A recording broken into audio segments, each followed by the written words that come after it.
What up, YouTube? Welcome back to the vlog. Welcome back to the show we call 10 toes in when we standing on business. I'm The Brotherhood for Greatness. Today on the show, I think my video game business is ruined.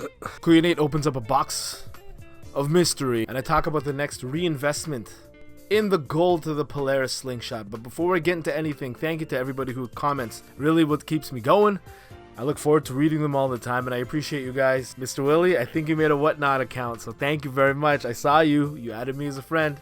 You know, I'll be honest, this is like the third time I've recorded this, trying to figure out the settings on this damn phone. So I might run through today very quickly because I gotta edit this video before it's too late. I commit to making one video a week. In the previous iterations where I recorded this video, I talked about the Mike Tyson fight. Anyone else watch Jake Paul fight Mike Tyson? What did you think about it? Let me know in the comments below. I kind of had mixed feelings leading up to it, and after it's all over now, I feel kind of a specific way about it. Mixed emotions, really. I was excited to watch Mike Tyson fight, even though, you know, he's 58 years old. I was scared a little bit, but Mike Tyson, he really means something special to me. I know the guy, you know, he's a human being, glass houses, throwing stones and such. Like growing up when I was a kid, one thing my grandfather really loved was boxing. He was in the Philippine Navy, and I remember as a kid, he passed away when I was rather young, but one of the things he liked to do with me was sit down and watch TSN up here in Canada when I was a kid. This is like the late 80s, early 90s. TSN stands for the Sports Network up here in Canada, and they had this show, I think it was called like This Week in Boxing, something like that, where they would show clips and they would talk about the world of boxing from around the world. You have to remember there was no internet at this time. This was like the hub of information for boxing. My grandpa would sit me down and make me watch boxing. I was not interested in it at all. But there was one boxer he really loved, and one boxer I gravitated to. Iron Mike Tyson. Why? Because he was on the video game that I played. My grandfather especially loved the way he fought. He was a big fan, you know, he was trying to teach me things. You know, the grandfather hold the hand up, punch. I felt like that kid, you know, on the heavy bag punching in the taekwondo. One advice I got from my grandfather that I still remember to this day: throw with all your might. My dad and I, back then, it might be hard to imagine, we would watch boxing in the 90s. There was no pay-per-view. We didn't have to pay to watch Mike Tyson fight. It was like on, was it NBC, something like that? We watched Mike Tyson fight Evander Holyfield, that fight where he bit his ear. You know, is this a Filipino dad trait or just a dad trait in general? Like when you're watching with your dad and he's pointing things out in the TV as if he could do what he's watching, you know? Oh, if I fight Mike Tyson, he throw this, I go boom, you know, and I go boom, and then boom. And then as a kid, you're like, sure, Dad, you can beat everybody up. And those two memories with my dad and my grandfather were really fond memories for me. To me, it was like men in my family doing man stuff. So now the opportunity came where I could watch this fight with my son. He was excited to watch it, but he likes Jake Paul. He's young. And I was able to explain to my son why his middle name was Tyson. I named my son after Mike Tyson. In part, I wanted him to be tough, but in a way, it was honoring my dad and my grandfather when they would do that man shit with me. His story overall is really appealing to me too. You know, the man who gained the world and he didn't find peace, but it wasn't until he lost it all that he found his soul. So I was excited for the opportunity to watch Mike Tyson fight. Like, for me, something romantic, something special. Of 4 generations of men in my family who got together, do man type shit and watch Mike Tyson fight. Even though the last one with my son might have not been his best performance, I was able to share the legacy of Mike Tyson with him, share the stories, show him some highlights of Mike Tyson in his prime, explain to him why he was named after this man. I don't want to see Mike Tyson fight again. I don't think he has to. Legacy is cemented. You know, he has more to offer the world of boxing than being in the ring, I think. He's a wealth of knowledge. I'm sure there's like stories about boxing we haven't heard yet that he can share with us. His philosophy on life is very interesting to me. No, but I don't think he needs to be in the ring anymore. I don't think there's anything for him to prove. Maybe in a wrestling ring? WrestleMania, finish the story? Oh yeah, that'll be good. Anyways, that's enough about life. Let's talk about the state of the video game collection. It's the state of the horde. Why do I say my online store is compromised? There's 2 main reasons that might hinder my ability to achieve my goal of slimming down this video game collection, taking those funds and buying my not midlife crisis motorcycle. I had a goal of buying a Polaris slingshot by my 41st birthday next June, and I want to use funds only that I get from slimming down this collection, selling those things that are just sitting here not really, you know, contributing to the joy in my life. There's a lot of that going on. So I made a lot of sales. I've been doing really well. But apparently I never talked to my wife about buying this Polaris slingshot, and she's not too impressed. She can't fathom the idea of dropping like 20K on a toy when there's so many other things in life that we should be putting money towards. And you better believe when she told me that, I said, woman, look here. We're going to talk about this later. Whatever. It's amazing. Beta! I've been really questioning, to get back to talking about philosophy in life right now. What's that line you draw, right? About living for today. It's now or never. We ain't going to live forever, right? Seizing the day and just going balls to the wall, as opposed to maybe delaying gratification for the future, planting those seeds of investment that we will reap later on. Where's the balance there? I don't know. Is there a book I can read about that? But the other thing that is hindering my ability to get that Polaris slingshot, Canada Post, which is our main postal service up here in Canada, went on strike. I think they're a crown corporation. They're controlled by the government, but apparently I was the last person to know about this. I had like 4 packages on Friday I went to take to the post office, and my friend is there. I see her all the time, and I say, hey, I have 4 parcels to ship out, and she's like, I cannot take them from you. And I'm like, but I can see you right here. You can touch these packages. Why can you not take them from me? And she's like, I'm on strike, but I can see you like right here. And she's like, no, we're just finishing up getting all the little things out of the way. I cannot accept any packages today. Blew my mind. It's not like one of those strikes where, okay, maybe things are just going to be delayed in the mail. Now this is like full out, we're closed strike. You cannot use Canada Post. And for years up in Canada here, we were jealous of you guys in the US with your postal service. You had a really cheap rate for shipping like video game size things across America. We can compete up here in Canada. There's no way we were selling to you guys down there in the States until this year. More recently, Canada Post and I think eBay came up with this collectibles light rate where you can ship something about the size of a video game across Canada or to the US, and it costs like $7 to $9. Like, I shut my store down because there's no point. I'm not competing with anybody. If I have to ship with FedEx or UPS, which is double if not triple the price of Canada Post, right? My business depends on that collectible light shipping rate. This quarter of the year is supposed to be, as a reseller, like where you make your most bread, right? This is, some people's businesses just focus on building up a Q3 and a Q4, like the last quarter of the year. That's when you make all your money sometimes in the year. And to have Canada Post shut down at this time, it's a blow to a lot of people, right? Thank God I don't have any bigger goals right now than just this stupid motorcycle I want to buy. But I'm taking advantage of this time. I'm slowing down right now. Like, my basement's been a mess, right? Especially if I do a Whatnot show and I have to make like 40 parcels. Without a Whatnot show on an average day, I maybe have like 5-10 packages, but that's like every day back to back. And sometimes I feel like I can't catch up with cleaning up the basement, you know, restocking my supplies, like really fine-tuning my system. I was falling behind, and I think that shows a weakness in the system that I can address now and I can focus on now that I'm taking a break a little bit. So yeah, that's what I'm going to be doing, and I'm kind of refocusing right now. You know, I want to prepare myself so that way when the post office gets back up and running, I can hit the ground running, right? So one of the things I want to do, I went to the laundry room the other day. I forgot I had these 3 boxes of overflow games. Like, I have quite a bit of PlayStation games on my shelf here. I have boxes full of them still. All my Xbox games here.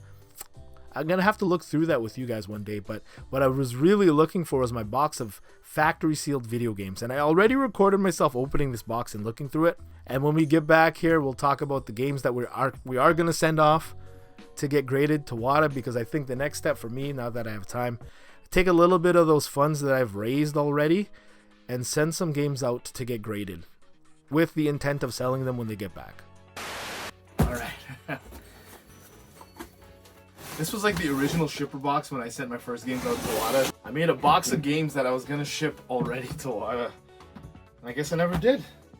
Let's look in this box first. I hope none of these got ruined. This box wasn't sealed very well. Let's see.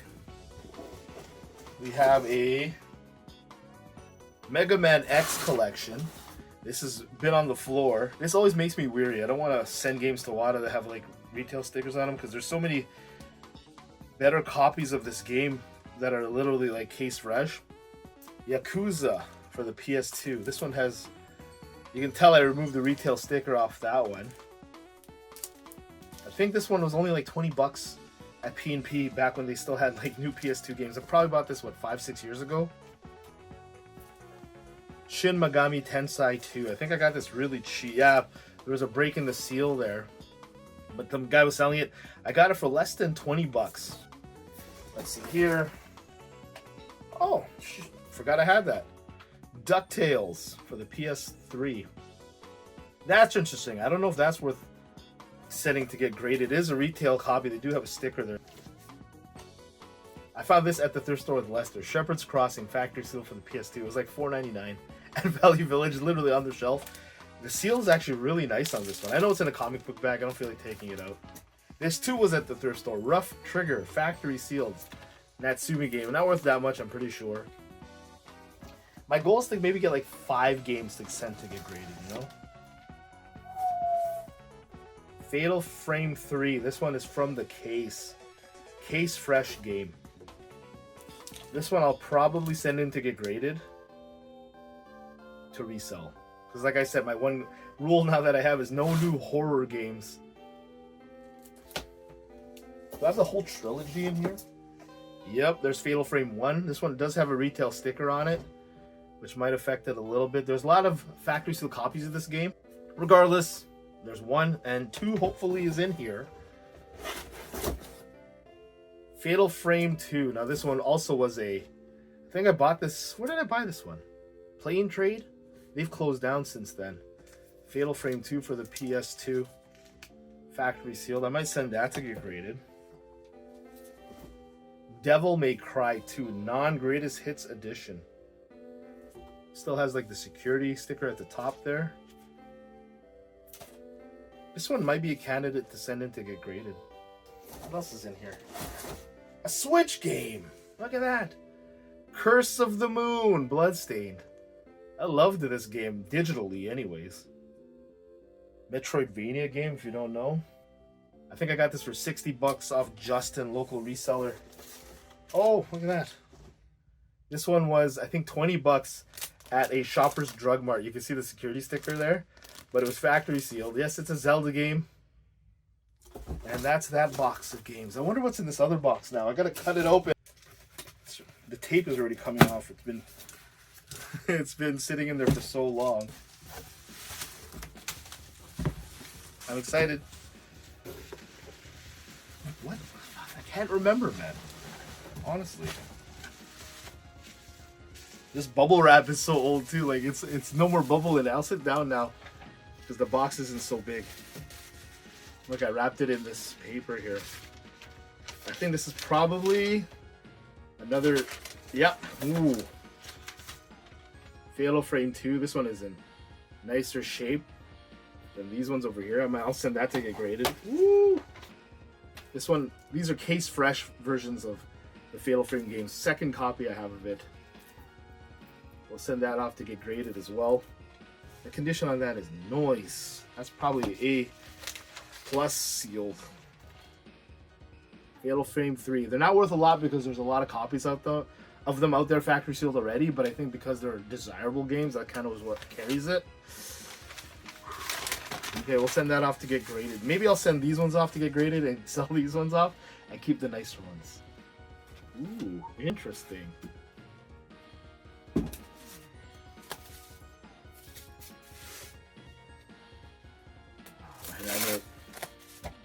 I know what this one is. Why did I forget? You know, I have this other one on the shelf here. I feel like sometimes I think that's the only one I have. Oh, very fragile with this guy. Oh, I even put a plastic around it. Silent Hill Shattered Memories. I'm pretty sure I bought this. You can see the retail sticker there. $34.99 I paid for this game. Factory seal. Never opened it, probably because I never gonna play it. For the PS2. Damn, son.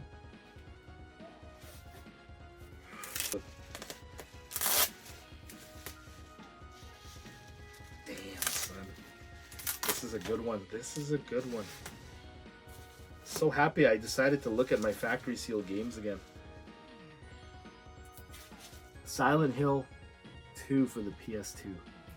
Still has the security thing along the top there. Come back next week, we'll do in-depth analysis of these maybe.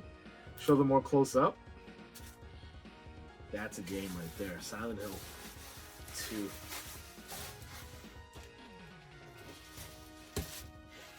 Okay, this game, I can see it through the packaging there. Can you tell what game that is? I found this in the States with my wife 12 years ago now.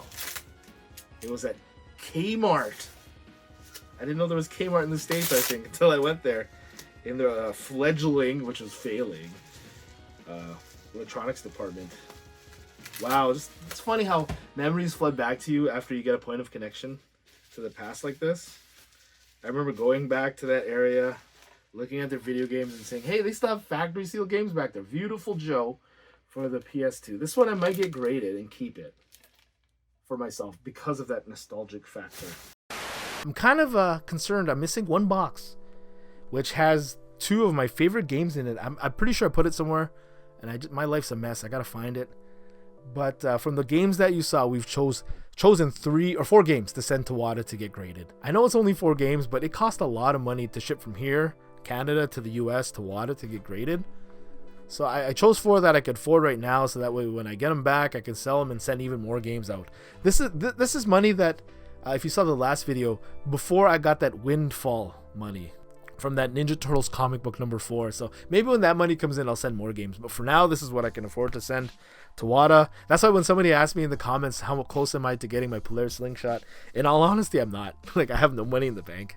I've been trying to reinvest money into getting other things. I have a bunch of Pokemon games here. I have to put new batteries in. They all have dry batteries, but that was a reinvestment for me. A couple games I have to get listed up here, but I can't right now. So how close am I to getting the Polaris Slingshot? 0. Anyways, the 4 games we're going to send. I forgot the name. Here's the game. You remember one of my rules in my video game collection is no new epic RPGs. And this is literally a new epic RPG. It's factory sealed. We're going to sell it. When it gets back, we're going to sell it. This is the potential value on the screen. I guess it's depending on the grade it gets when it gets back, right? The next game we're going to send, the other rule in my video game collection was to thine own self be true. And I'm not a horror video game fan. I'm not a fan of horror games. I like Resident Evil, but I count that as more like action horror. But then you get games like Silent Hill. It messes with my brain too much. Like, I can't play those games. I get too legit scared. First game we're going to send off to get graded. You've seen it before. Silent Hill Origins for the PS2, factory sealed. It's been on display here. Potential value, depending on the grade I get when it gets back. We'll see when it gets here. Not bad, you know, considering I paid, what, $40 for that game? The second game I'm sending off to get graded, Silent Hill again. Shattered Memories. I forgot I had this, actually, for some reason. It was in my box of sealed video games. Yeah, we'll see what that gets. Potential values on the screen. Hopefully we get somewhere near that when the grade gets back. And the final, but probably the highest yielding game, potentially, Silent Hill 2. This is not like the red greatest hits version. This is black label. Potential values on the screen. The full cost for me to send this out is about $400. So it's a pretty big investment considering, but the return looks promising, I think. You know, and I'm going to use this to get other games graded in the future. So we'll see. Stay tuned to the vlog when we get those back. I'll reveal the grades we get here on the show and probably when I sell them too. Anyways, that's it for me. Yeah, no quote of the week. Thank you very much for joining me on the show, you know. Life is like an open highway. I just want to live like I'm alive. It's my life. You know, it's now or never. I ain't gonna live forever. Snuck the quote of the week in there. Take care of yourselves and each other.